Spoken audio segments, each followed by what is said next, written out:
sahabat Daihatsu, apa kabar? Semoga kalian dalam keadaan sehat ya. Sekarang kita lagi masa pandemi ini, yang penting harus sehat. Nah, selain sehat dari COVID-19, ada satu bahaya lagi nih, yaitu bahaya narkoba. Nah, kita tahu kan bahwa Indonesia dinyatakan sebagai negara darurat narkoba. Nah, dari 2017 sampai 2019 ternyata data menunjukkan ada peningkatan penyalahgunaan narkoba nih, dan 50% diantaranya dari kaum milenial di usia produktif. Nah, Daihatsu bekerja sama dengan BNN atau Badan Narkotika Nasional. Kita membuat program Daihatsu Bebas Narkoba. Nah, tujuannya adalah kita akan membuat sosialisasi nih ke cabang-cabang. Dan waktu 2018, tepatnya bulan Oktober lalu, kita sudah melakukan sosialisasi ke semua cabang-cabang di DKI 1 dan 2. Dan kemudian kita juga mengadakan pelatihan ke duta-duta narkoba di cabang-cabang. Tugasnya adalah untuk sosialisasi ke teman-teman cabang-cabang kita supaya mereka memahami nih apa bahaya narkoba, dan mereka juga tidak dimanfaatkan untuk sebagai pengedar di kalangan Astra, dan juga menjadi pemakai yang menjerumuskan mereka ke dalam tindak kriminalitas. Nah, kemudian di masa-masa pandemi sekarang ini, di mana orang merasa boring di rumah, ini akan menjadi semakin gencar bagi para pengedar narkoba ini untuk masuk ke dalam masyarakat. Mereka bisa berjualan secara online. Mereka juga bisa masuk melalui teman-teman kita yang barangkali mengalami kesulitan ekonomi, bisa dimanfaatkan sebagai pengedar untuk mengedarkan barang narkoba tersebut ke kantor-kantor. Nah, justru itu kita harus tahu nih apa saja bahaya narkoba itu dan apa yang harus kita antisipasi. Contohnya sekarang narkoba yang masuk ke Indonesia dari tahun 2020 ini itu ada 86, dan masuknya itu bisa melalui makanan. Kita tahu anak-anak SD bisa disusupi makanan dari permen, kemudian juga di Nigeria itu dari rendang, dari pisang, itu juga menjadi media untuk penyelundupan narkoba. Nah, kalau kita mau tahu lebih detail lagi tentang narkoba itu apa dan apa yang harus kita waspadai, nah setelah ini kita sama-sama menyaksikan pemaparan dari Badan Narkotika Nasional atau BNN. Dan setelah kita menyaksikan, semoga kita semua tetap sadar dan sehat, kemudian juga tetap produktif dan bahagia tanpa narkoba. Sampai jumpa.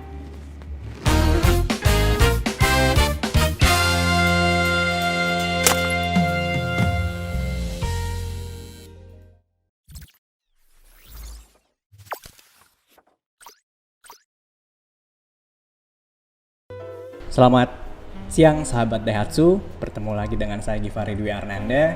Senang sekali rasanya saya di sini pada kesempatan ini bisa bertemu dengan Ibu Dewi. Penasaran teman-teman Ibu Dewi ini siapa? Nanti kedepannya kita akan bahas lebih detail lagi bareng Bu Dewi. Pada intinya siang ini kita akan bahas terkait dengan narkoba. Hal umum yang mungkin teman-teman udah paham, cuma mungkin di sini akan kita lebih detailkan lagi. Nah, saya sudah sama Bu Dewi. Ada baiknya kita kenalan dulu sama Bu Dewi ya. Bu Dewi, apa kabar? Baik, Mas Givari. Apa kesibukannya, Bu? Kesibukannya seperti biasa, seperti ini memberikan edukasi kepada masyarakat. Edukasi kepada masyarakat terkait dengan penyalahgunaan narkoba, Bu ya. Terkait dengan penyalahgunaan narkoba dan lebih pentingnya terkait dengan pencegahan penyalahgunaan narkoba. Pencegahan penyalahgunaan narkoba. Betul nah, sekali. Bu Dewi kan di BNN, Bu ya. Udah cukup lama juga, Bu ya, di BNN. Hampir 17 tahun. 17 tahun. Nah, kalau misalkan saya boleh tanya nih, Bu. BNN itu apa sih, Bu? Apa aja programnya? Ada bagian-bagian apa aja di BNN? Oh gitu, oke. Gini, kalau bicara BNN bagiannya panjang banget. Tapi saya kepingin mencerdaskan kepada masyarakat dulu. BNN itu jelas singkatan ya, Badan Narkotika Nasional. Badan ya. Narkotika Nasional. Bukan Badan Anti Narkotika Nasional. Nah ini masyarakat juga harus paham banget. Oh ternyata narkotika tuh ada yang ngurusin ya? Iya ada BNN, dan BNN merupakan lembaga focal point dari pemerintah kita di dunia internasional. Jadi kalau ada sesuatu atau mungkin ada terkait rapat-rapat di dunia internasional di UNODC, BNN pasti mengirimkan delegasinya mewakili Indonesia. Dan biasanya delegasi itu juga akan diwakili dari beberapa kementerian, termasuk kepolisian, kejaksaan dan sebagainya untuk bisa hadir di rapat tersebut. Jadi intinya BNN merupakan focal point dari pemerintah negara Indonesia terkait dengan permasalahan narkoba di Indonesia. Nah, kalau kita bicara tadi tentang tugas dan tanggung jawabnya, ini kita berdasarkan mengacu pada pasal 4 Undang-Undang 35 ya. Cukup 4 huruf saja A, B, C, D. Justru yang pertama ini yang mungkin masyarakat tidak paham bahwa negara menjamin ketersediaan narkotika sebagai bahan obat-obatan untuk kepentingan kesehatan dan penelitian. Jadi justru yang pertama adalah negara harus menjamin ketersediaan narkotika. Untuk apa? Untuk kepentingan pengobatan kesehatan dan penelitian. Nah, begitu menjamin ada ketersediaan narkotika, tentu terjadi penyimpangannya, ada penyalahgunaannya ya. Jadi timbul tugas yang kedua yaitu mencegah, kemudian melindungi dan menyelamatkan masyarakat Indonesia yang ada penyalahgunaan, yang sudah terlanjur menyalahgunakan. Jadi itu harus dicegah, nggak boleh. Nah, jadi yang pertama menjamin ketersediaan narkotika, yang kedua mencegah penyalahgunaannya. Kemudian muncul lagi karena ada penyalahgunaannya, timbul tugas yang ketiga, Mas. Apa? Memberantas peredarannya. Jadi narkotika yang seharusnya hanya untuk obat, ternyata ada oknum penyalahgunanya, ada oknum peredarannya. Nah, peredaran ditangkepin. Oke. Nah, timbul tugas ketiga. Kemudian muncul lagi karena sudah ada penyalahgunanya orangnya, negara juga harus menjamin bagaimana orang-orang ini direhabilitasi. Supaya hidupnya kembali sehat gitu. Jadi itu yang disebut dengan P4GN, pencegahan, pemberantasan, penyalahgunaan dan peredaran gelap narkoba. Oke, jadi kalau misalkan boleh saya simpulin, BNN itu bertugas pada prinsipnya adalah untuk memberikan edukasi dan mencegah agar narkotika ini tidak disalahgunakan, Bu ya. Tepat sekali. Oke. Bagaimana supaya narkotika itu harus sesuai dengan peruntukannya, harus untuk obat, tidak boleh disalahgunakan. Nah, kalau saya spesialnya tugasnya untuk mencegah terjadinya penyalahgunaan. Termasuk hari ini. Hari ini yang kita lakukan adalah kita sedang melakukan edukasi bagaimana mencegah masyarakat terhadap penyalahgunaan narkoba. Kita sedang melakukan tugas yang kedua nih berarti. Dibantu dari teman-teman Daihatsu. Betul sekali. Nah, penasaran mungkin ya teman-teman terkait dengan hal ini, statement-statement yang tadi disampaikan oleh Bu Dewi. Narkoba ini boleh ada di masyarakat, tapi jangan sampai disalahgunakan. Nah, parameter disalahgunakan itu seperti apa? Nanti kita akan bahas, Bu ya. Iya, boleh. Oke, nah mungkin yang mau saya bahas lagi selanjutnya adalah terkait dengan beberapa waktu lalu saya sempat baca, Bu. Pak Jokowi sempat bilang kalau misalkan di Indonesia ini sudah darurat atau kritis, Bu ya, terkait dengan penyalahgunaan narkoba. Itu sebenarnya kenapa sih, Bu? Atas dasar apa sih, Bu? Oh, betul sekali ya. Jadi saya amat sangat sepakat dengan Bapak Presiden mengatakan bahwa negara kita sedang dalam kondisi darurat narkoba. Ini kompleks sekali permasalahannya dan panjang ceritanya. Nah, yang pertama kita punya beberapa faktor di sini. Kalau saya baca data tuh ada 8 faktor ya. Yang pertama, letak geografis kita yang sangat terbuka, diapit oleh 2 benua dan 2 samudra dan kepulauan. Ada berapa jumlah pulau di Indonesia? 17.000 sekian ya. Itu nggak tahu masih bertambah atau berkurang. Tapi sebanyak itu, bayangkan semua bisa akses masuk ya, nggak bisa akses masuk. Sementara keterbatasan kita untuk menjaga daerah perbatasan itu terbatas banget. Iya, betul. Sekian ribu pulau ya, dan itu berpulang untuk menjadi tempat transit. Ya, jadi yang pertama adalah kita geografisnya sangat terbuka sekali. Dari sisi geografis, Bu ya. Dari sisi geografis sangat terbuka sekali, jalan tikus juga banyak banget ya. Kemudian kita lihat juga sebagian besar masyarakat kita itu, sebagian besar ya, tapi saya tidak bilang semuanya, masih masyarakat yang memiliki hobi mabuk ya. Udah jadi semacam kebiasaan masyarakat. Jadi ini peluang yang sangat ditangkap oleh mereka. Jadi kita melihat masyarakat kita banyak yang frustasi, banyak mudah kecewa, banyak mudah depresi. Kemudian anak-anak mudanya memilih pergaulan yang tidak sehat ya. Kemudian dia mencari jalan pintas untuk menyelesaikan masalahnya, akibatnya dia pakai narkoba. Ya ini kelihatan banget. Terlebih lagi berdasarkan hasil penelitian tuh kita tuh termasuk yang paling yang paling jorok lah, ibarat kata pakai apa aja yang penting saya mabuk, mau pakai lem kek, mau pakai obat nyamuk, obat batuk. Nah, jadi sebenarnya jangankan kita bicara narkotika, apapun barang yang bisa membuat mereka mabuk itu dilakoni. Kita bisa bayangkan dengan anak SD yang udah terbiasa dengan vape, Vape. kalau ada ketemu pengedar yang dia bisa menawarkan sabu cair, selesai sudah. Ya ini peluang. Oke. Ya ini peluang Iya, bahwa iya. mereka melihat tipikal karakter sebagian masyarakat kita tuh banyak yang seperti itu, gampang Iya. banget dibujuk, gampang stres, gampang patah hati, gampang kecewa, dan gampang menyelesaikan permasalahan sendiri dengan jalan pintas. Iya, betul, Gitu betul, ya. Terus ada lagi Mas Gifari yang bikin kita sebagai darurat narkoba adalah harga narkoba di negara itu tuh luar biasa banget. Luar biasa. Oh. Luar biasa mahal. Oke. Jadi mereka sangat senang jual narkoba di Indonesia. Oh, harganya bagus di sana karena sebetulnya mereka dengan modal yang sedikit mereka bisa menjual dengan lebih banyak. Itu ya. Gitu. Oke. Kemudian kita melihat juga modus operandinya juga sering berubah-ubah ya, sering berubah-ubah dari yang paling ringan sampai yang paling berat sampai yang paling jahanam ya, seperti kemarin sudah saya sampaikan itu ada dimasukin ke dalam perut bayi, bayinya dibunuh dulu dan sebagainya ya. Jadi sudah divonis mati tapi nggak segera dieksekusi. Ini sebenarnya salah satu ya, salah satu hal yang juga menghambat bahwa Indonesia bisa semua bisa dimainkan, bisa diwanipiro seperti itu. Jadi ya mungkin memang kenyataannya seperti itu ya. Jadi mereka melihat bahwa gampang lah bisa diatur. Nah ini sebetulnya tantangan yang paling sulit adalah terkait dengan masalah penegakan hukum. Oke. Kurang lebih seperti itu. Siap, ya. siap. Jadi kalau misalkan saya boleh simpulkan, pada prinsipnya kenapa di Indonesia ini bisa dianggap kritis penyalahgunaan narkotika, karena memang dari sisi masyarakat dan juga dari sisi pengedar itu saling ibaratnya ada hal yang klop gitu Bu ya. Masyarakat membutuhkan Demand-nya gitu banyak, ya. akhirnya dia mensuplai. Iya, betul. Kalau demand-nya nggak ada, saya mau suplai apa? Iya, pengedar juga ngapain betul. gitu Nah, ya. ini sekarang menjadi masalah adalah di mana tuh banyak penyalahgunanya banyak. tuh banyak. Kayak di sini ada kurang lebih 3 sampai 5 juta jiwa penyalahguna narkoba 3 di Indonesia. sampai Ini 5 berdasarkan juta jiwa. penelitian tahun 2017 ya. 2017. 3 sampai 5 juta orang. Ini sebetulnya angka yang masih di bawah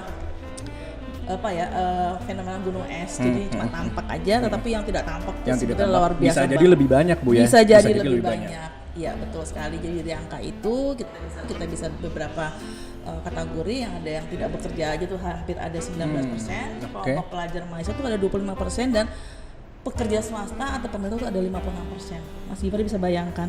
Justru di kelompok pekerja ini luar biasa banget penyalahgunaannya. Oke. Kalau misalkan dari data itu bisa saya tarik kesimpulan mungkin pada prinsipnya memang betul yang tadi Bu Dewi bilang ya.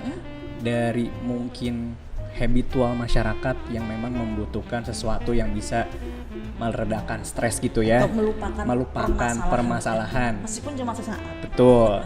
Ditambah lagi misalkan sudah punya uang sendiri jadi lebih mudah untuk melakukan pembelian-pembelian tersebut Bu ya. Betul, banyak sekali. Jadi ketika saya sharing kepada masyarakat, banyak pertanyaan Bu Dewi itu kenapa di tingkat pekerja kok masih banyak terjadi penyalahgunaan? Iya, kenapa? Kelanjutan daripada saat mereka sebelum-sebelumnya Bu ya. Itu dia nggak ketahuan, dia nggak cepat sadar, ayah ibunya juga nggak cepat tanggap ya. Kemudian masuk di dunia kampus, kuliah juga masih berkelanjutan, teman-teman yang masih banyak yang pakai, terus sampai dia masuk dunia kerja dia lebih hebat lagi butuhnya sampai angka 56% dari 5 juta orang tuh hampir 2,6 sampai 2,7 juta pekerja usia muda seperti Mas Gifari ini usia produktif ya. Ternyata banyak teman yang menyalahgunakan. Kenapa? Mereka sudah punya penghasilan sendiri gitu ya. Dan biasanya makanya lebih heboh lagi. Gengsi dong udah kerja kok gue masih pakai ganja, pasti dia lebih lagi gitu. Habitual yang berkelanjutan ya. Habitual yang berkelanjutan, betul sekali. Oke.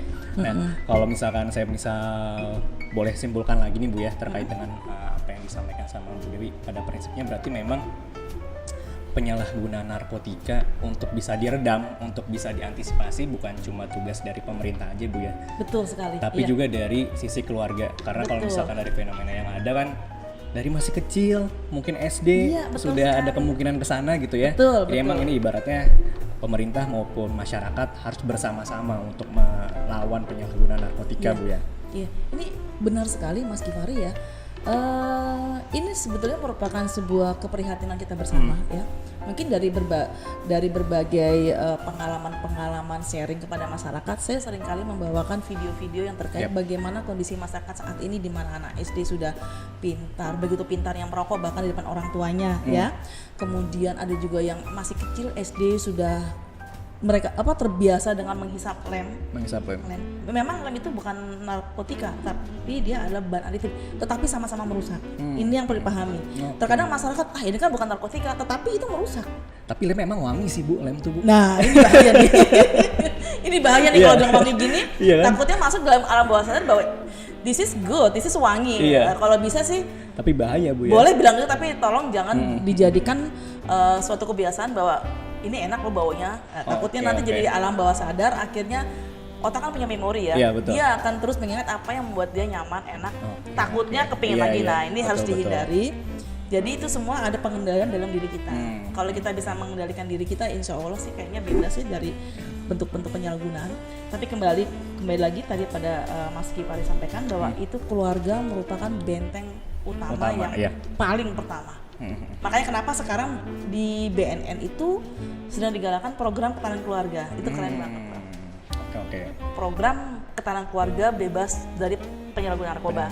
Kita bisa bayangkan kalau satu keluarga orang tuanya sudah punya program seperti ini.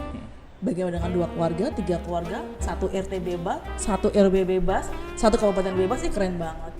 Dan Kita nanti lagi menggalakkan outputnya senasional bebas, amin ya Bu ya. ujung-ujungnya senasional bebas penyalahgunaan. betul, Itu betul. keren banget sih kalau Oke. menurut saya. Nah Bu, kalau misalkan saya boleh tanya lagi nih Bu, tadi kan kita udah bahas kenapa Indonesia kritis penyalahgunaan narkoba, terus kemudian kita bahas juga kenapa Indonesia ibaratnya jadi sarang yang ibaratnya surga banget buat para pengedar narkoba.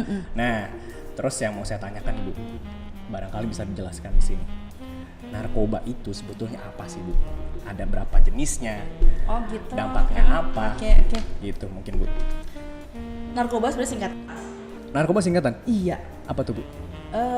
Narkoba itu narkotika, psikotropika dan bahan adiktif narkoba. Oke. Ini biasanya istilah ini digunakan di BNN atau di kepolisian. Tapi kalau teman-teman kita di Kementerian Kesehatan, mereka menyebutkan nafza. Nafza. Tapi sama, narkotika, Sama ya? psikotropika dan zat adiktif. Sama semua. Jadi kalau narkoba itu istilah yang digunakan oleh BNN ataupun di kepolisian, tapi di Kemkes mereka menyebutnya dengan istilah nafza. Jadi ada 3 bagian, narkotika, psikotropika dan zat adiktif. Itu undang-undangnya untuk narkotika sendiri tuh Undang-Undang 35 tahun 2009 dan sebagian dari zat psikotropika itu sudah masuk ke dalam golongan 1 narkotika. Jadi ada 3 golongan ya. Narkotika sendiri itu merupakan zat atau obat ya dari alami tanaman atau bukan tanaman. Jadi dia terbuat dari bahan kimia yang dapat mengganggu daya pikir, daya ingat, konsentrasi, persepsi, perasaan, dan perilaku. Ingat ya, mengganggu daya pikir, daya ingat, konsentrasi, persepsi, perasaan, dan perilaku. Sehingga menimbulkan gangguan kesadaran dan menimbulkan ketergantungan. Mengganggunya itu kalau digunakan tidak secara benar. Kita sudah sepakat tadi bahwa narkotika itu adalah obat. Obat ya, betul. Di awal tadi Bu ya, narkoba itu kan obat. Menyembuhkan. Ya, betul. Tetapi kalau digunakan secara tidak sehat, tanpa petunjuk dokter, tanpa indikasi medis, tanpa resep dokter, itu sudah dalam bentuk penyalahgunaan. Gitu Mas Gimana ya. Jadi kita harus paham bahwa narkoba itu singkatan narkotika, psikotropika, dan bahan aditif. Narkotika sebagian besar itu berasal dari tumbuh-tumbuhan.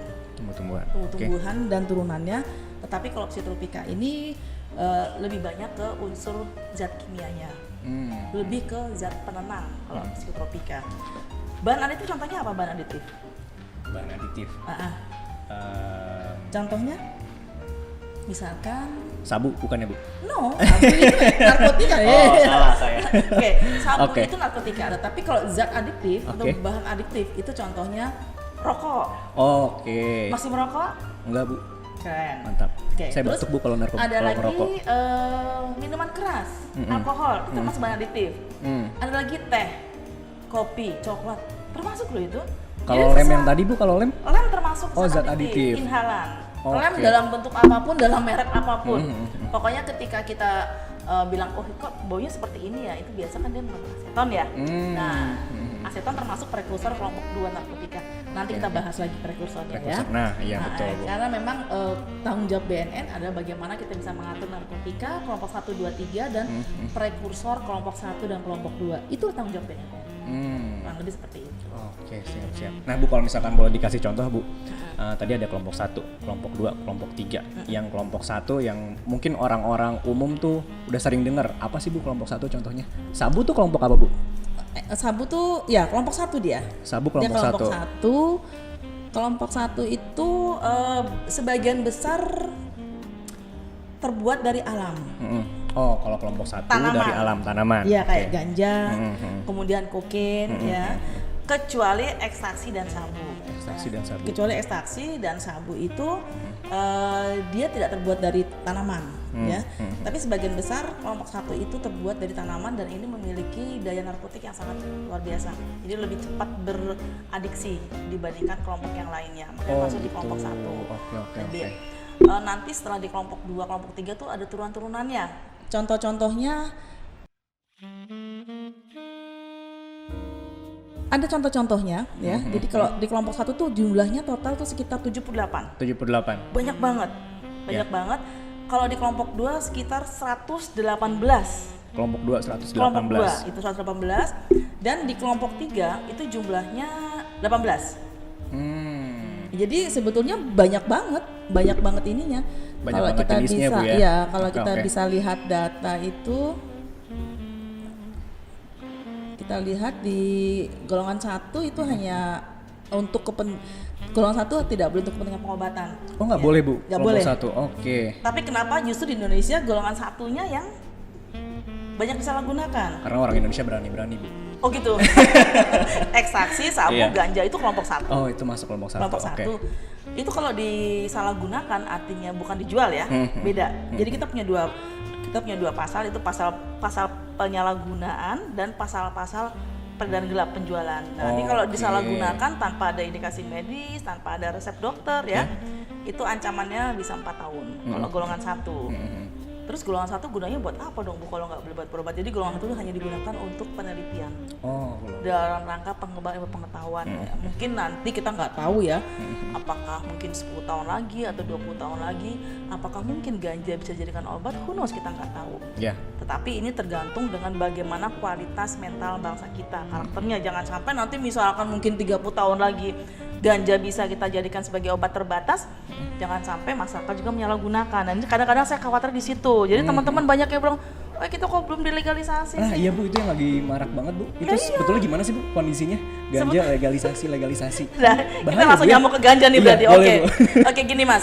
Ini menarik banget buat saya ya. Kenapa? Karena saya melihat fenomena beberapa negara yang memang sudah mulai melegalkan ganja untuk kepentingan pengobatan. Oke. Ya. Ya. Kenapa mereka berani? Karena mereka edukasi sudah kuat. Oke. Ya, jadi level pendidikan masyarakatnya sudah jauh di atas kita. Artinya mereka dari kecil sudah ada pelajaran atau pengetahuan tentang bagaimana memperlakukan drugs dengan baik dan benar. Mereka sudah tahu ya. Iya. Sementara di kita, berani jamin nggak di Indonesia? Anda berani jamin nggak kalau ini sudah kita misalkan dilegalkan?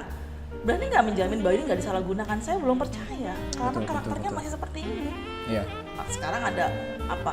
Pembalut wanitanya bisa buat dibikin mabuk. Yang kemarin Bu ya, Ya, sempat iya viral itu Bu. kan namanya sempat viral. Iya. Terus apalagi pembersih lantai dipakai buat mabuk. Terus banyak kan macam-macam obat nyamuk digerus-gerus ya kan. Nanti kalau saya omongin jadi terinspirasi ya. Obat nyamuk bisa dipakai untuk bermabuk-mabukan. Iya. Apalagi obat-obatan di warung juga sama itu juga. Jadi saya agak gimana bisa meningkatkan kualitasnya masyarakat kita, sebagaimana kita mau mulai bisa untuk melegalkan ganja sebagai obat kalau mental dan karakternya masih seperti ini. Sebenarnya yang paling PR yang paling kuat adalah bagaimana mental dan karakternya. Itu yang pertama. Yang kedua adalah perlu rekan-rekan ketahui, teman-teman ketahui, dan perlu masyarakat ketahui bahwa ganja yang ada di Indonesia itu bukan ganja yang untuk pengobatan, jenisnya berbeda. Oh gitu Bu. Berbeda jenisnya. Mas makan bisa nggak tampilkan gambarnya, susah ya di sini ya. Kalau kita paparan tatap muka kelihatan sekali perbedaan antara ganja medis dengan ganja non medis. Kalau yang Yang di luar negeri itu ganja medis. Ganja medis. Ganja Oke. medis. Dia bentuknya berbeda sih. Bentuknya berbeda banget. Nah kalau kita lihat di sini ada bentuknya ya Mas ya. Di sini cuman nggak. Ini kelihatan banget perbedaannya, ya. Kelihatan banget perbedaannya. Kalau yang di atas ini ganja ada di Indonesia, ya, ganja non medis. Ini mengandung THC, trihidrokanabinol, yang memang ini lebih banyak ke halusinogennya Halusinogen. daripada untuk pengobatannya. Oke. Tetapi kalau ganja yang di luar negeri yang untuk pengobatan itu medical cannabis dan dia banyak mengandung CBD-nya, cannabinoidnya itu yang diambil untuk pengobatan. Kandungannya juga udah beda Bu ya? Beda, kandungannya Oke, sudah oke, berbeda siap. gitu Mas. Jadi dari bentuknya dan kandungannya pun berbeda. Kalau yang ganja di Indonesia itu dia bisa tumbuh secara alami. Jadi misalkan habis dieradiksi atau habis diambil sama petugas kita, Ya. dipanggul, bijinya turun, jatuh, Yap, itu yap. seminggu lagi udah bisa tumbuh. Karena itu tumbuh secara alami. Tetapi kalau ganja cannabis, Cannabis. ganja yang untuk pengobatan itu harus melalui rekayasa genetika dulu. Dikembangin dulu, diteliti dulu, baru bisa ditumbuhkan. Oke. Jadi memang benar-benar sengaja Iya. untuk pengobatan. Berbeda. Ya, jujur emang kemarin saya sempat ini juga Bu, sempat mengikuti gitu ya. Kenapa sih kok ganja di Indonesia nggak dilegalisasi gitu ya, sementara di luar negeri? Iya. Ya, ternyata memang pada prinsipnya yang pertama beda kandungannya ya. Beda kandungannya dan yang kedua sudah siap belum Iya, bangsa sudah kita siap nih atau belum ya? untuk dididik mental dan karakternya. Karena apa? Dilarang aja banyak disalahgunakan, Iya, apalagi dilegalkan. dilegalkan. Nah, Iya, itu betul. sebetulnya yang Betul, PR betul. seperti itu. Jadi kalau kita berapa kali juga ada demo dari masyarakat ya, dari beberapa LSM minta supaya dilegalisasi. Saya berpikir, hey, sudah siap belum kita? Ayo deh, diedukasi ditingkatkan dulu masyarakat. Iya, betul, Kalau betul. emang udah siap, oke, why not? Kenapa tidak? Nah, jadi hal itu yang benar-benar perlu dipahami oleh masyarakat Iya. bahwa memang dari sisi habitual masyarakat perlu ada edukasi yang lebih jauh dulu Bu ya, lebih Iya, dalam betul lagi sekali. terkait dengan Oke. narkotika. Oke. Nah, tadi juga sempat dibahas Bu sama Bu Dewi prekursor narkoba. Kalau saya boleh cerita yang saya tahu terkait dengan prekursor intinya adalah bahan Bu ya, bahan pembuat kalau misalkan saya nggak salah. Apakah seperti itu Bu? Iya, prekursor narkotika.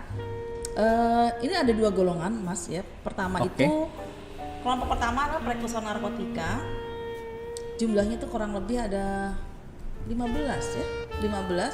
Ini biasa digunakan untuk bahan baku pembuatan obat. Oke, itu yang pertama. kelompok satu ya. Kelompok satu pembuatan obat-obatan, mau obat yang dijual di warung atau obat yang di apotik atau obat yang harus dimakan oleh dokter ya. Jadi itu kita punya kelompok satu prekursor farmasi. Ini kita nggak bisa bikin. Ini murni dari impor. Ya. Jadi kita belum punya pabrik prekursor. Ini murni diimpor. Ada 15 macam ya, macam-macam bentuknya ya. Kemudian misalkan kita minum obat di warung yang mengandung salah satu unsur itu. Jadi ketika dites urin kita bisa positif. Oke. Misalkan contoh obat sesak napas ya. Saya nggak mau sebut mereknya, tapi Anda boleh silakan cari. Yang berbahas di warung itu apa sih mereknya? Silakan dicari. Itu ada Ephedrine. Ephedrine merupakan prekursor kelompok 1. Jadi sebenarnya Anda sedang meminum prekursor kelompok 1 narkotika. Terus ketika Anda dites itu masih positif. Nah, jadi ini juga penting sekali buat masyarakat bahwa kalau memang suatu saat ada dilakukan tes urin ya, mungkin kemudian habis meminum obat entah dari dokter atau mungkin dari mana, harus sertakan bahwa baru saja mengkonsumsi takut hasilnya positif. Oke. Ya, kalau positif seperti ini biasanya kami melakukan serangkaian asesmen dan pemeriksaan kembali ya, mungkin dengan sampel urinnya bisa dibawa ke lab untuk dilihat apakah narkotika yang berada dalam tubuhnya berasal dari penyalahgunaan obat atau memang dia sedang minum obat gitu. Jadi pelaksanaan tes urin harus sangat hati-hati sekali dan ini sangat rawan. Oke. Jadi oleh sebab itu alangkah baiknya tes urin terus dilakukan oleh orang yang profesional. Jadi profesional. bukan cuma sekedar menyuruh petugas yang tahu bisa membaca positif dan negatif, tetapi harus tahu filosofinya bahwa tes urin dilakukan untuk melihat ada tidaknya kandungan narkotika. Kalau ada, bagaimana? Kalau nggak ada selesai. Tapi kalau ada, ini harus ditelusuri lagi karena menggunakan obat sedang sakit atau karena penyalahgunaan obat.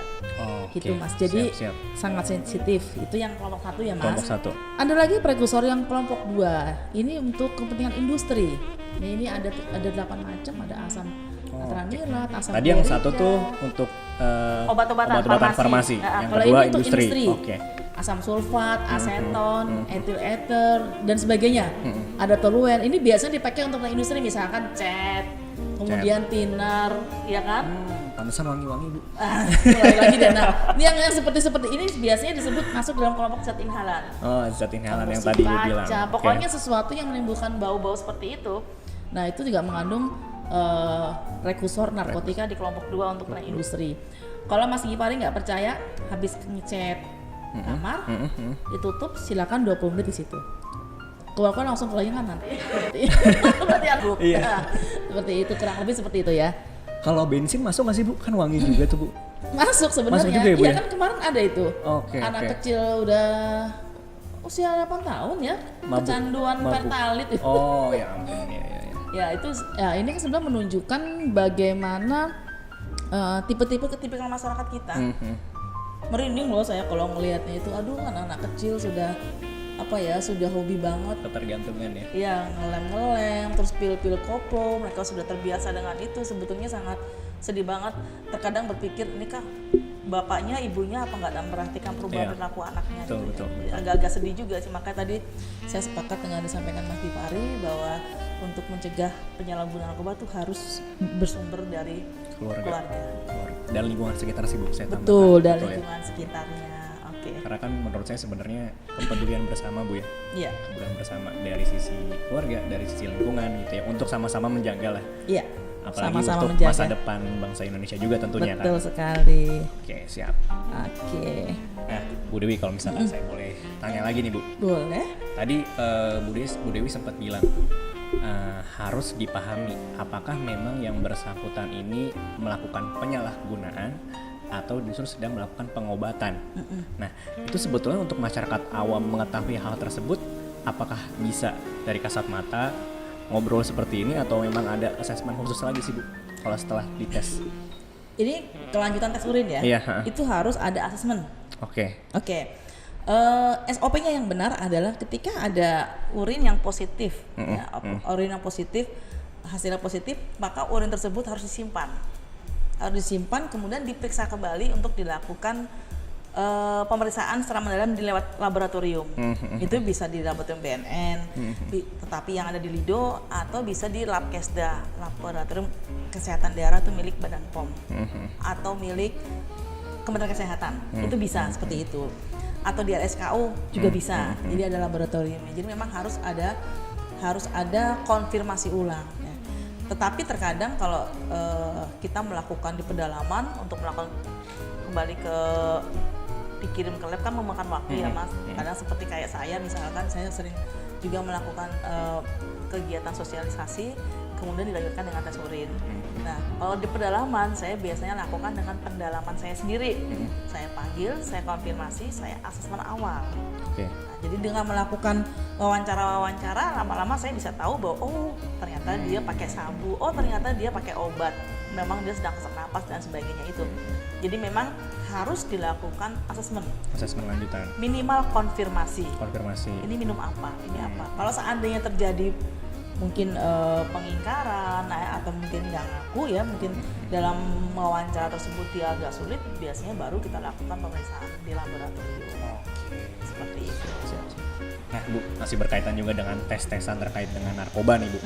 Kalau buat tesnya sendiri, itu sebetulnya apakah memang hanya tes urin aja atau ada tes lainnya juga Bu untuk membuktikan yang bersangkutan ini narkoba atau enggak? Oh gitu. Nah ini bagus nih, menarik pertanyaannya kalau buat saya ya. Ada beberapa metode pemeriksaan. Kalau tes urin itu dilakukan metode yang paling cepat. Oh, tes kayak rapid test kalau sekarang Rapid mungkin test, gitu ya, Bu, tes cepat ya, tes cepat, dan ini biasanya kita gunakan seperti yang sifatnya itu sukarela, volunteer.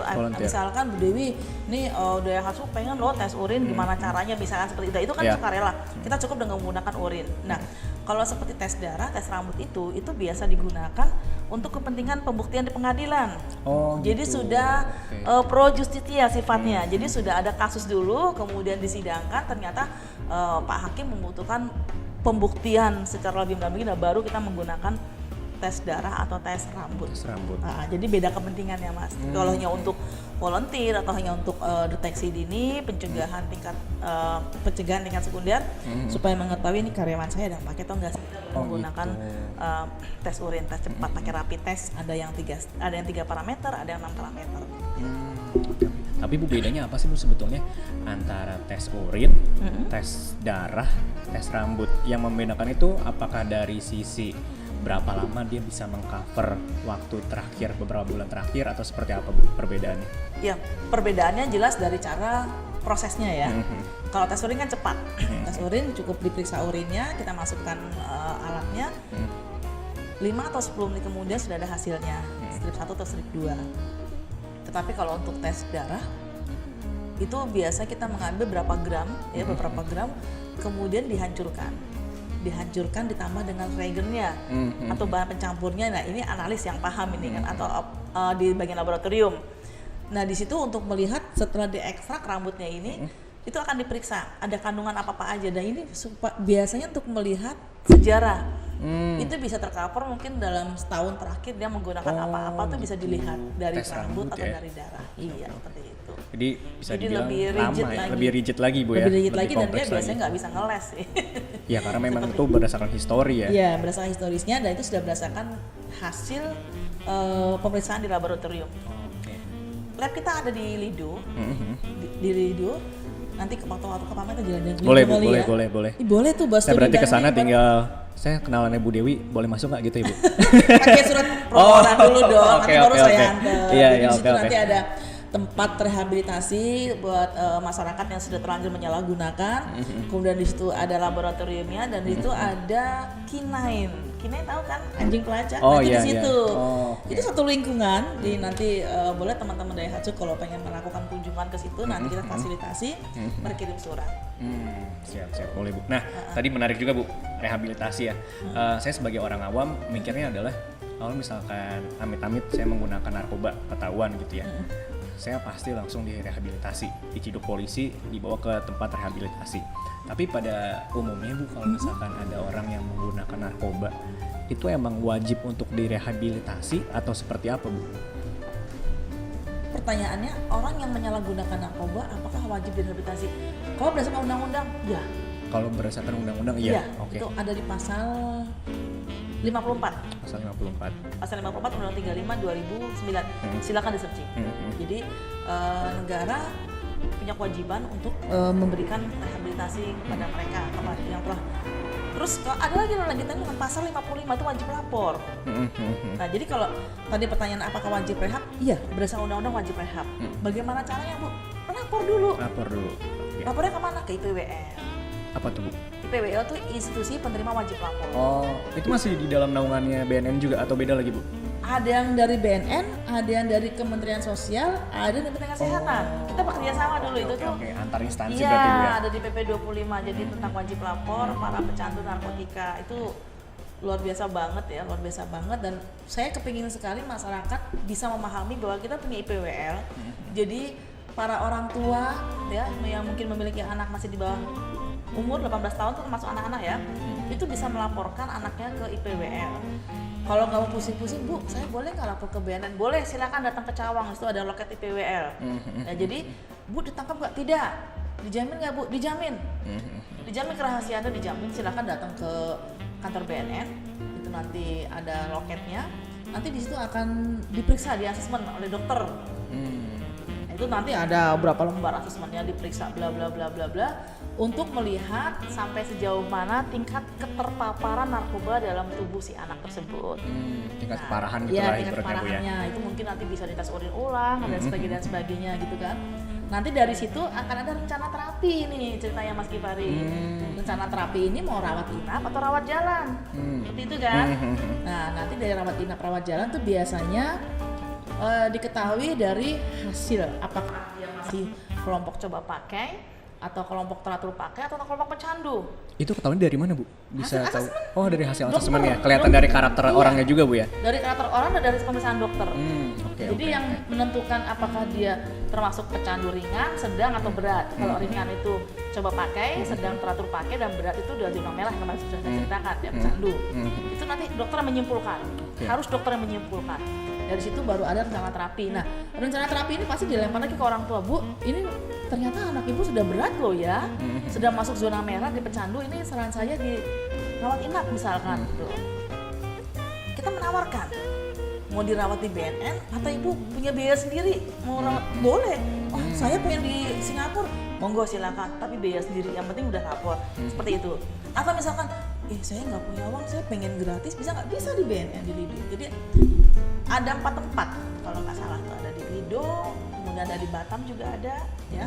Itu ada 4 tempat BNN, silakan mendatangi, ya. Kemudian yang penting datang ke IPWL dulu, setelah itu baru nanti kita bisa salurkan mau dirawat di mana.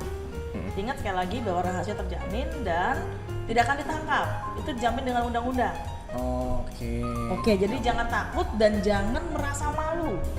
Ini terkadang orang tua malu soalnya. Udah dapetin anaknya seorang pecandu, diumpet-umpetin. Iya. Pokoknya gimana caranya orang nggak tahu. Padahal sekarang kita sudah era keterbukaan, kita sudah memanusiawikan para pecandu narkoba itu bukan pelaku kriminal, justru malah mereka adalah orang-orang yang dalam kondisi jiwanya sakit. Jiwanya sakit tuh, orang pakai narkoba tuh jiwanya sakit. Tapi bukan berarti gila atau sakit jiwa, bukan. Jiwanya sakit. Karena apa? Karena kalau orang yang jiwanya sehat dia nggak akan pakai penyalahgunaan narkoba. Gitu, Mas. Jadi dijamin. Berarti intinya tadi rehab kan ada yang rawat inap, ada yang bisa rawat jalan. Iya. Kalau rawat jalan itu maksudnya bisa di rumah gitu Bu atau seperti apa? Bisa rawat. Jadi karena nanti ada terapi-terapi khusus di rawat jalan dengan terapi metadon atau bagaimana ya. Tapi nanti kapan-kapan nanti kalau ada waktu kita bisa ngobrol dengan yang tim khusus rehabilitasi, bisa dikupas lebih dalam. Bedanya apa antara rawat inap sama rawat jalan? Oke, siap. Nah, kalau misalkan boleh nanya lagi nih Bu. Boleh. Banyak nih pertanyaan saya Bu. Kepo. Iya. Kita tentunya semangatnya kan ibaratnya pengen lingkungan sekitar kita itu bebas dari penyalahgunaan narkoba. Dan kalau bisa kita melakukan tindakan preventif lah sebelum ibaratnya orang tersebut terjerumus lebih dalam lagi nih terkait dengan penyalahgunaan narkoba. Buat orang awam gitu Bu, tanpa melalui asesmen bisa nggak sih ketahuan? Kayaknya ini orang pakai deh. Apa sih Bu ciri-cirinya? Ciri-cirinya? Iya. Ciri-cirinya itu pertama nih ya, bisa terjadi perubahan perilaku. Oke. Kalau kita ingin melihat perubahan perilaku berarti kita harus tahu dulu dong perilaku aslinya, betul nggak? Iya, betul. Misalkan Mas Gifari punya adik masih SMP atau SMA. Ketika Mas Gifari kepengen ini berubah nggak sih perilakunya, berarti kan Mas Gifari harus apa? Karakter aslinya bagaimana?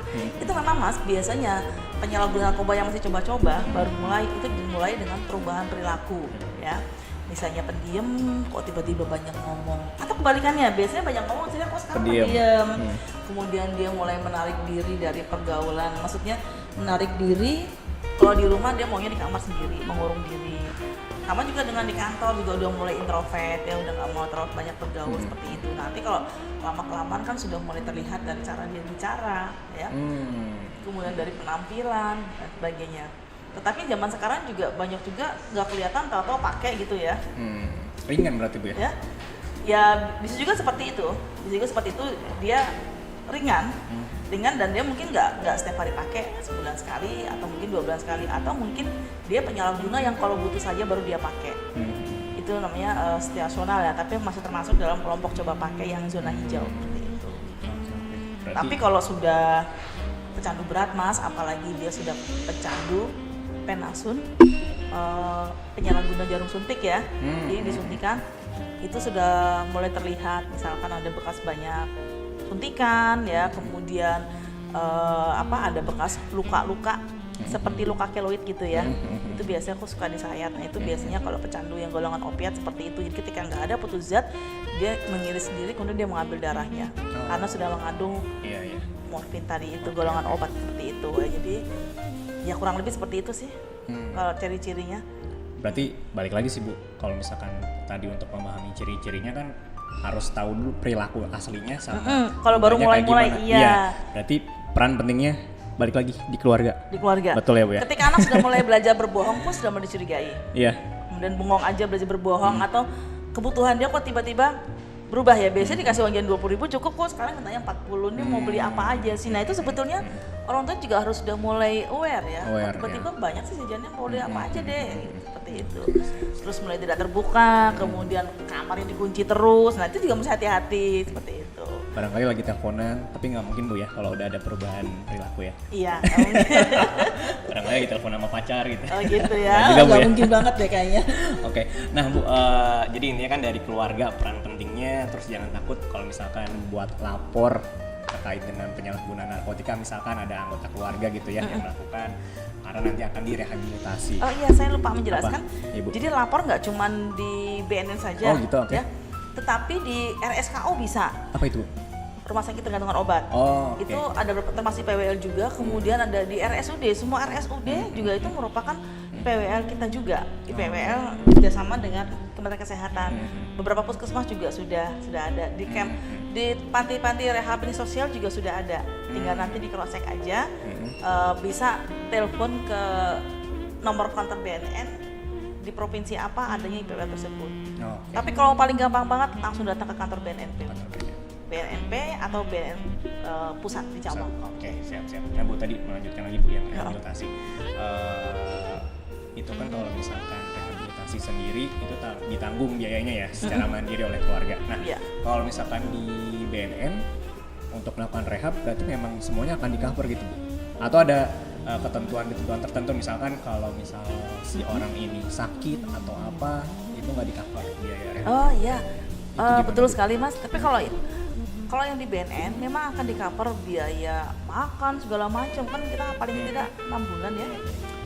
Tapi kalau dia ternyata masuk sudah ada penyakit penyerta, nah ini penyakit penyerta ini biasanya memang para penyalahguna kita itu masuk pasti akan di asesmen lagi. Ada nggak penyakit penyerta yang lain? Misalkan banyak sekali terjadi para penyalahguna ini ada penyakit penyerta seperti HIV/AIDS, kemudian ada lagi hepatitis A, B, C, ada lagi gangguan kejiwaan 2 diagnosis. Nah ini biasanya 3 penyakit ini sering sekali diidap oleh para penyalahguna.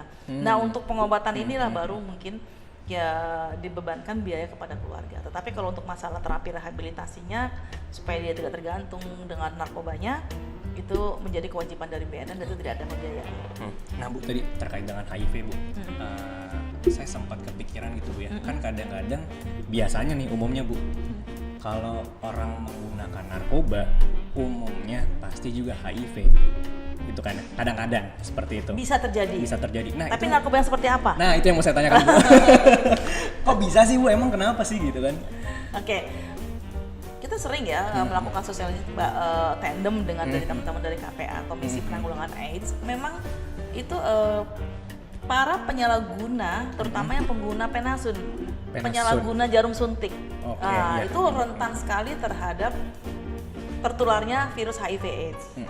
Tapi kalau dia hanya menggunakan ekstasi, mungkin tidak ya. Tapi kalau sudah sampai pada penggunaan jarum suntik, itu sangat rentan sekali. Karena biasanya sih mereka needle sharing, itu artinya berbagi jarum suntik.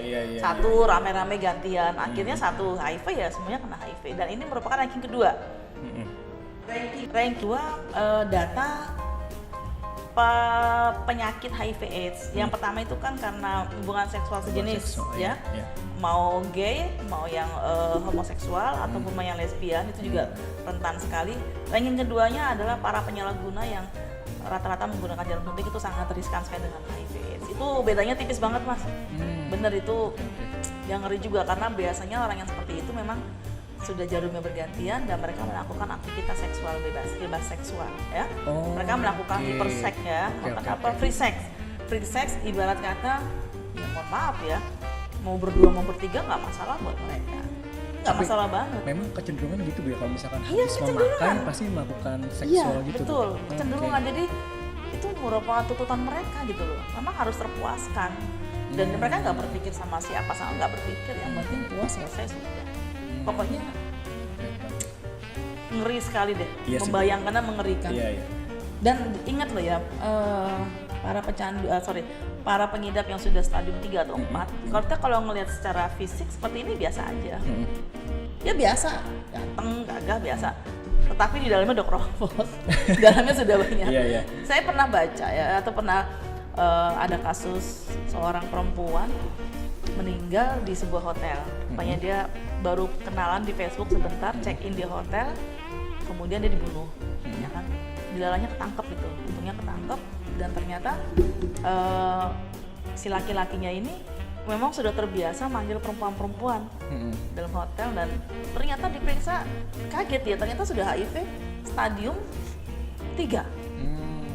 Dia baru tahu kalau ternyata dia mengidap HIV/AIDS sudah stadium 3. Anda bisa bayangkan? Coba, dia kaget, masa sih Setelah ditelusuri ternyata emang dia hobinya seperti itu, gonta-ganti pasangan. Mengerikan lah, makanya benar sekali ajaran dalam agama apapun ya tidak pernah mengajarkan gaya hidup seks bebas, apalagi narkoba. Karena apa? betul. Hidupnya tidak akan jauh dari kehinaan. Iya, betul. Sekali lagi saya katakan, orang yang pakai narkoba kemudian free sex itu jauh sekali dari kemuliaan. Hidupnya penuh dengan kehinaan. Jadi ini ya udah, jangan sampai sekalipun ada niatan Terhadap itu. terhadap itu ya Bu ya. Itu yang tadi saya Iya. sebutkan. Menggunakan narkoba tuh pokoknya kalau udah ada niatan janganlah, karena pastinya nanti efeknya akan berkelanjutan Bu ya. Iya, Seks betul bebas, banget. sakit, Bener akhirnya banget. penyakit juga. Bener. Dan data HIV AIDS itu sama dengan data penyalahgunaan narkoba. Mereka hanya kelihatan di pucuknya doang, fenomena gunung es, yang di bawah nggak kelihatan. Di bawah kelihatan. Nggak kelihatan banget. Oke. Ya itu ya. Ah. Harus benar-benar kita pahami bersama Bu ya. Iya. Harus benar-benar kita cegah bareng-bareng, dimulai dari keluarga, lingkungan, habis itu nanti dari sisi eksternalnya dari pemerintah. Betul. Nah Bu, kalau misalkan saya boleh tanya lagi Bu ya. Boleh. Boleh Bu ya? Boleh. Ya kurang lebih ada sejam lagi kita bisa ngobrol di sini. boleh, nggak ada masalah. Gak apa-apa Bu ya. Nggak apa-apa. Oke, Nah oke. Bu, saya mau tanya gini, misalkan Bu ya. Kalau ada orang ibaratnya dia menggunakan narkotika seperti itu, kadang-kadang kan ibaratnya kalau tidak dipenuhi gitu ya kayak orang gila gitu Bu. Ya kan? Ya kayak butuh banget nih jadi ada itu perubahannya biasanya, gitu. Itu biasanya pemakai dari golongan opiat ya. Opiat itu yang golongan obat-obat penenang. Ya memang seperti itu. Apa sih Bu efeknya sebenarnya Bu? Kok bisa kayak gitu? Narkoba tuh ada apanya gitu Jadi di dalamnya gini, itu? iya Mas. Jadi saya lupa jelasin ya, entah narkotika, psikotropika atau bahan itu ada 3 efek ya. 3 efek. Yang pertama itu ada stimulan, depresan, dan halusinogen. Stimulan ini membuat kita senang sebetulnya, mempercepat kerja otak. Jadi otak tuh bawaannya fresh terus, happy terus, enjoy terus. Misalkan pada ekstaksi. Kemudian yang kedua, depresan. Depresan ini cara kerja berbanding terbalik dengan yang pertama. Kalau depresan itu memperlambat kerja otak. Saking lambatnya sampai dia bisa mengurangi rasa sakit, bahkan sampai mematikan rasa. Nah makanya kenapa golongan depresan ini dipakai untuk obat bius. Dokter biasa pakai ini, obat penenang ya. Kalau dia mau bius, halusinogen, mengubah persepsi ya. Seperti melihat orang padahal nggak melihat orang, seperti itu. Nah terkait dengan pertanyaan Mas Givari tadi, itu biasa terjadi pada kelompok yang sudah kecanduan, yang sudah zona merah. Nah, zona merah artinya dia sudah tidak coba pakai, sudah nggak tertentu pakai, tetapi memang hari-hari pakai dia, kecanduan dia. Jadi udah kecanduan, lebih baik nih gue nggak makan nasi daripada gue nggak pakai obat. Dan kurang lebih seperti itu. Nah suatu saat dia putus zat atau mungkin pas lagi nggak ada barangnya gitu ya. Ini badan akan terasa sakit sekali. Iya. Kalau dia menggunakan golongan opiat ya. Sakit sekali. Kenapa? Karena dopaminnya nggak keluar. Karena zat hormonnya itu yang ada di otak itu Bu ya? Iya, ada di otak. Jadi ketika nggak ada zat dopamin itu tergantikan dengan rasa sakit yang sangat luar biasa banget. Seperti itu. Tingkat tergantung kita nih, tahan nggak melihat penderitaan kesakitan itu. Banyak banget ya para orang tua yang nggak tega melihat anaknya dalam kondisi sakau atau putus zat. Nah, dia berusaha mencari, kamu belinya di mana, akan papa cariin. Nah, ada seperti itu. Cariin, nggak taunya udah overdosis. Jadi sebaiknya sih kalau kita menemukan kasus-kasus seperti ini yang sudah sakau ya langsung dibawa ke rumah sakit terdekat atau rumah sakit dengan obat atau ke BNN, boleh sekali itu. Kasihan soalnya ya. Jadi mungkin nanti akan diberikan terapi-terapi untuk menghilangkan rasa sakitnya ya. Mungkin nanti ada terapi-terapi berkelanjutan. Seperti itu. Oke, jadi intinya efeknya itu dari narkoba berpengaruh ke dopamin tadi Bu ya? Iya, karena gini, dopamin itu kan sifatnya hormon yang keluar ketika apa yang kita inginkan tercapai. Contoh kan misalkan Mas Givari lagi berpuasa nih misalkan, itu jam-jam 5:30 kan lagi aus banget, aduh bentar lagi beduk banget, itu dopamin tertahan. Tapi begitu udah beduk minum teh manis, itu langsung keluar. Jadi setiap kita merasa senang, nikmat, nyaman karena sesuatu yang kita inginkan tercapai, itu dopamin akan keluar. Nah dopamin ini sehat nggak? Sehat selama dia keluar secara nature, secara alami, misalkan makan atau hobi. Saya hobi banget menyanyi. Begitu saya menyanyi, saya senang, itu keluar dopamin. Bahaya nggak? Wah, itu hadiah dari Tuhan. Kita tanpa dopamin pun juga bisa stres. Tetapi dopamin yang sangat berbahaya itu dopamin yang keluar secara tidak alami. Dipaksakan gitu Bu ya? Dipaksakan keluar dan dalam jumlah banyak. Dalam jumlah banyak. Ya, jadi ranking pertama itu ada pada pemakaian penyalahgunaan narkoba. Itu langsung keluar dan langsung banyak banget. Jadi kita bisa bayangkan dopamin kita keluar lebih banyak dan dia akan meredam PFC kita, prefrontal cortex, di mana PFC ini merupakan apa ya? Membentuk sifat kita, perilaku sosial kita dibentuk oleh PFC. Kemampuan mengingat, kemampuan merancang masa depan, kemampuan berkonsentrasi, ya kan? Kemampuan membedakan yang mana yang baik, mana yang berat itu ada di PFC. Itu harus jaga banget. Kalau dia penipis, makanya kenapa banyak ya para penyalahguna narkoba tuh gampang banget membunuh, merampok, memperkosa. Karena apa? PFC-nya rusak Bu ya, gitu karena ya. mereka sudah nggak punya, Iya, nggak iya, bisa iya. membedakan mana yang baik, mana hajar terus, merampok terus, bunuh terus. Dan ini benar-benar menyumbang apa? Bukan menyumbang devisa, tetapi menyumbang penghuni lapas. Jadi bisa hampir 80% adalah orang-orang yang melakukan kejahatan konvensional yang dilatar belakangi oleh narkoba. Penuh, penjaranya penuh. Jadi Ngeri ya? jadi intinya sebenarnya bukan dari sisi kesehatan aja yang rugi Bu ya. Tapi Iya, keluarga negara juga rugi ya Bu ya. Masya Allah. Karena berantai banget ibaratnya gitu Bu ya. Aduh sedih banget Mas, terkadang kita mikir ya, maaf lo ya, Iya. makin ini kasihan negara, saya jujur, meskipun saya bagian dari negara, kasihan banget negara harus mikirin orang yang mencelakai diri Iya, sendiri. iya, betul. Betul nggak? Betul. Kita sudah larang jangan pakai, dipakai juga. Iya kan? Iya, benar. Mencelakakan diri sendiri hanya karena saya stres, saya kepingin melupakan masalah atau saya pengen enjoy. Tetapi ketika terjadi sesuatu yang tidak diinginkan di dalam tubuhnya, bingung dia mencari. Akibatnya apa? Oke, dirawat di Lido. Kan tanggungan negara semua, dari mulai makannya tanggungan negara semua. Tapi sudahlah, memang itu merupakan kewajiban. Iya. Itu adalah bentuk tanggung jawab pemerintah terhadap rakyatnya. Begitu saya negara kepada rakyatnya kurang apa, pakai narkoba pun masih direhab. Betul. Luar biasa banget. Tapi saya nggak kepingin hanya karena mentang-mentang gratis. Gratis ini no. Saya tidak menginginkan itu. Karena apa? Kita tetap lebih mulia hidup dengan tanpa menggunakan Betul. narkoba. Poinnya adalah kita harus jaga badan kita sendiri. Karena yang bisa jaga badan kita sendiri adalah Diri kita sendiri. Iya. Dan kita harus bisa mengontrol memanage diri kita Memanage, sendiri. iya, betul. Misalkan begini Bu Dewi, ini katanya kalau minum ini kalau kita senang berlebihan. Iya. Misalkan kayak minum kopi senang, ya jangan banyak-banyak Iya, dong. harus bisa ditahan. Tapi bukan berarti dilarang. Boleh nggak? Boleh.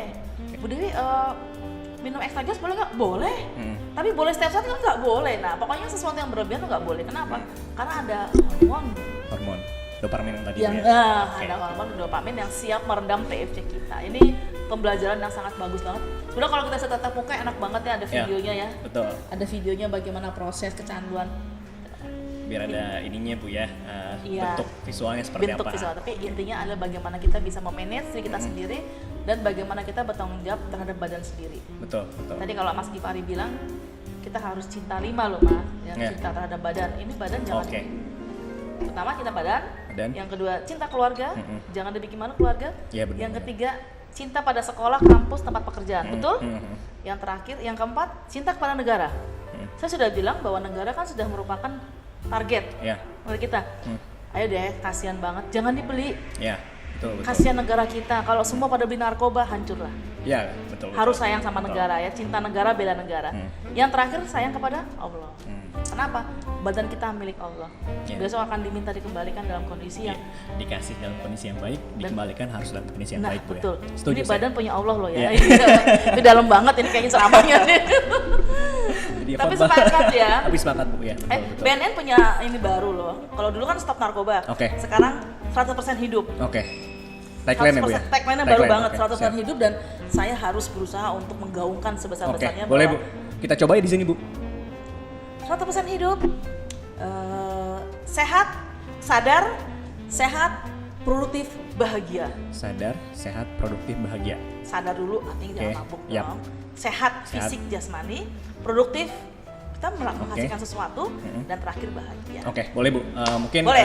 Itu nanti setelah saya closing Bu ya. Oh gitu, Oke, udah gak sabar kita nih saya. tagline. Oh, oke. Oke, sebenarnya kalau misalkan waktunya nggak terbatas, banyak yang mau saya tanya Bu. Oh gitu. Tapi intinya dari Gak apa-apa, nanti next pemaparan, time. iya betul Oke. Bu. Next time ya. Tapi Bu, sudah ya. ada gambaran lah. Ada kurang lebih gambarannya. ya, kurang lebih. Intinya hasil dari diskusi sama Bu Dewi siang ini pada dasarnya narkoba itu nggak dilarang, yang dilarang adalah penyalahgunaannya. Iya. Karena pada prinsipnya sebenarnya narkoba ada manfaatnya juga kok Iya. dari sisi medis Bu ya. Betul, dari sisi Yang medis. salah adalah penyalahgunaannya. Betul, Dan jangan penyalahgunaan. takut direhabilitasi karena nggak akan diapa-apain. Nggak dijamin Justru dalam akan undang-undang. dibantu. Silakan dibaca pasal Iya, 54. betul. Ada. Pasal 54. Oke. Undang-undang berapa?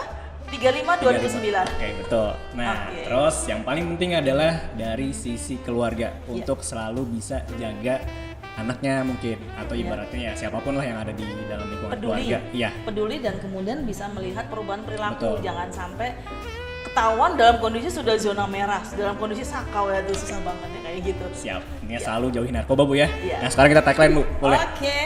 Sudah Sehat, selesai ini? sadar, sehat, produktif, bahagia. Ada satu lagi yang belum saya sampaikan. Apa tuh, Bu? Jadi gini, kalau kita bilang Mas Givari cinta nggak sama NKRI? Cinta lah. Sayang sama negara kita? Pasti. Siap bela negara? Siap. Siap, benar. Oke. Kalau kaum milenial zaman sekarang bilang, Bu saya bela negara, oke, cukup dengan 3 saja.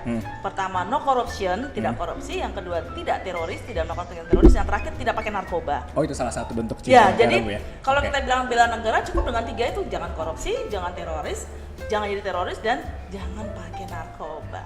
Nggak perlu sampai perang ya, Bu ya. Cukup jauhi narkoba. Iya, nggak usah pakai perang-perangan, cukup jangan pakai narkoba. Itu Oke. sudah merupakan bentuk kecintaan terhadap NKRI. Siap, Bu Dewi. Oke. Siap? Sekarang tagline mungkin dipimpin sama Bu Dewi, nanti saya tim Bu Dewi gitu ya. Oke. Sadar, sehat, produktif, bahagia. Oke, siap. SSPB, sadar, sehat, produktif, bahagia. Oke. Oke, siap. Siap? Siap, Bu. 100% hidup?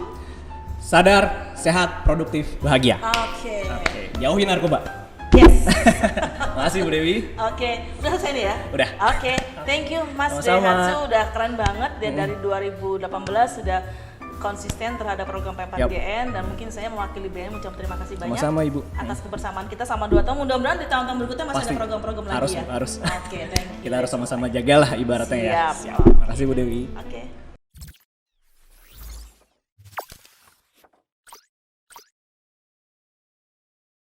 Ya, itu tadi pembahasan singkat terkait dengan narkotika bersama dengan Ibu Dewi dari BNN. Dan kalau misalkan teman-teman suka sama kontennya, jangan lupa like, subscribe, and share YouTube channel People Development DKI 2. Dan kalau misalkan memang mau mengundang lagi Ibu Dewi terkait dengan edukasi bebas narkoba, silahkan bisa menghubungi Ibu Dewi melalui saya. Terima kasih. Salam Daihatsu.